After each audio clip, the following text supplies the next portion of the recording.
So did you have a plan when you went in, like questions written down, or did you just kind of wing it? No, there was no plan. We just talked about whatever came to mind. We all loved rock and roll, the four of us, and we had our own different questions and no agenda or anything, but it was fun to hear him talk about John Lennon and the Beatles and Paul McCartney and Mick Jagger, and he was very protective of Jagger and said that he'd stayed in his car. Jagger had slept in the car because he didn't have enough money for a room when he was first on tour with Little Richard. Hang on for a second. So Jagger went on tour as solo before he met Keith No, Richards? the Stones were touring with Little Richard, but they weren't big at the point that he was taking him around.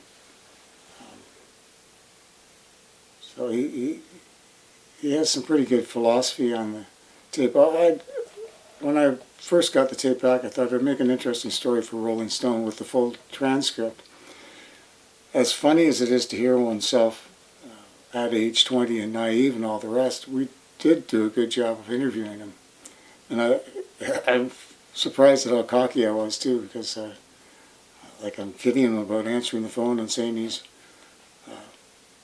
Richard's brother rather than saying who he really was, being Richard. And, Rich is one of the best-looking men in Hollywood or in show business. And I said, well, I'm confused because you just said that about being one of the best-looking, and on your record you said you are the best-looking man in show business. So he says that the record is the right thing. We covered a lot of territory in that interview. Those moments when he did have to shut the machine off, he pulled out a magazine with a centerfold in it and said that this was his real girlfriend. And who knows? He was sort of the king and queen of rock and roll at the time. So what did you take from it? I was impressed. He was very, very eloquent and down to earth in a way.